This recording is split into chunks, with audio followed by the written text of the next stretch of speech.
Hello दोस्तों, नमस्कार। आज हम लोग जानेंगे गुणनखंडों की संख्या ज्ञात करने की ट्रिक।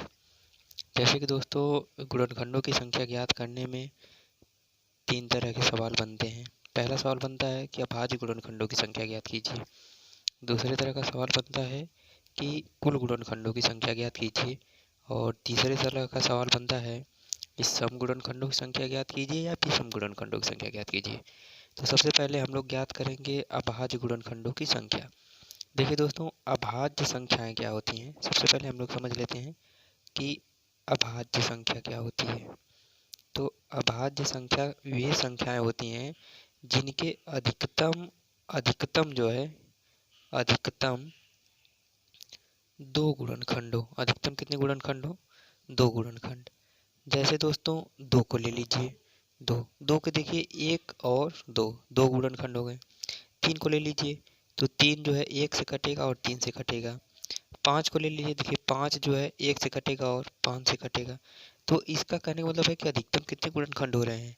दो गुणनखंड। तो ऐसी संख्याएं जिनके अधिकतम दो गुणनखंड होंगे वे कैसी संख्या कहलाएंगी? तो अभाज्य कहलाएंगी। ठीक। अब देखिए दोस्तों, कहा गया है कि अभाज्य गुणनखंडों की संख्या ज्ञात करना। हमें क्वेश्चन में दिया गया है कि 48 के अभाज्य गुणनखंडों की संख्या ज्ञात बताइए। तो ऐसे सवाल जब भी आपसे पूछ लिया जाए तो सबसे पहले आप 48 को छोटे छोटे भागों में यानी 48 को गुणनखंड कर दीजिए।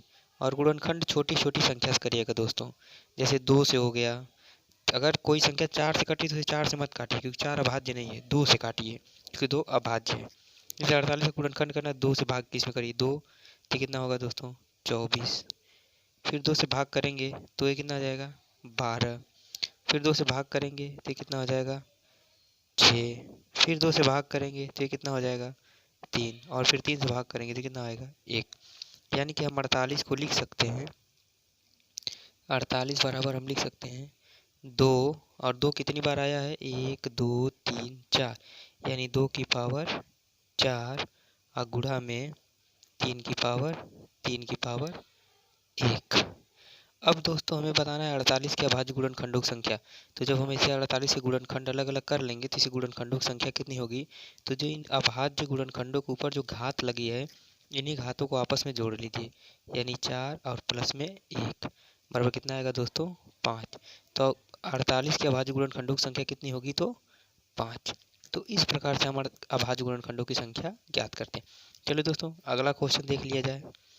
अगला क्वेश्चन दिया गया है कि 2 की पावर 11, 3 की पावर 12, 5 की पावर 7 के अभाज्य गुणनखंडों की कुल संख्या बताइए।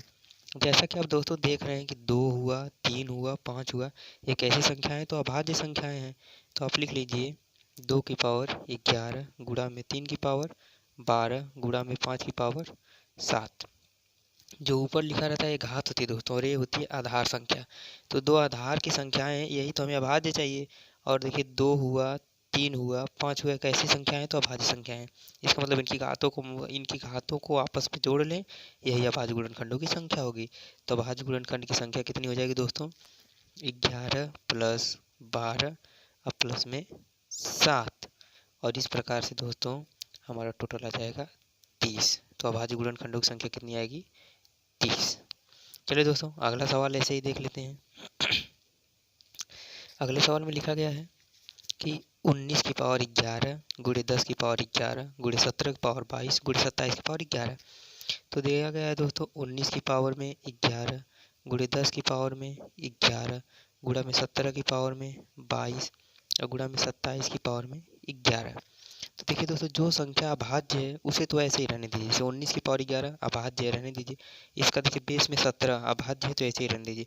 बाकी जो भाज्य संख्या है जैसे 10 और 27, जिनको अभाज्य में बदल दीजिए। तो यहाँ हम लिख सकते हैं 19 की पावर 11 गुणा में 10 10 जो है, तो 10 को हम क्या क्या लिख सकते हैं दोस्तों? 2 और 5। यानी 2 और 5 गुणा करेंगे तो 10 आएगा, और दोनों अभाज्य संख्या हैं। यानी कि 2 गुणा में 5 की पावर 11 गुणा में 17 की पावर 22 और गुणा में 27। 27 को क्या लिख सकते हैं दोस्तों? तो 27 को हम लिख सकते हैं 3 गुणा में 3 गुणा में 3। यानी 3 3 9 3 27, यही होता है दोस्तों। तो 3 की पावर में हम लिख देंगे यहाँ पे 3 और इसकी पावर दिया गया है 11। अब इस प्रकार से दोस्तों हो जाएगा हमारा 19 की पावर में 11 अगुणा में 2 की पावर में 11 अगुणा में 5 की पावर 11 गुणा में 17 की पावर 22 अगुणा में 3 की पावर। जब किसी भी संख्या के घात में जैसे a की पावर m की पावर n हो तो ऐसे कंडीशन में a की पावर mn लिखा जाता है। ये रूल होता है दोस्तों घातांक का। तो यहाँ देखिए क्या होगा, 3 की पावर 11 यानी 11 3 33 यानी 3 की पावर 33 आएगा।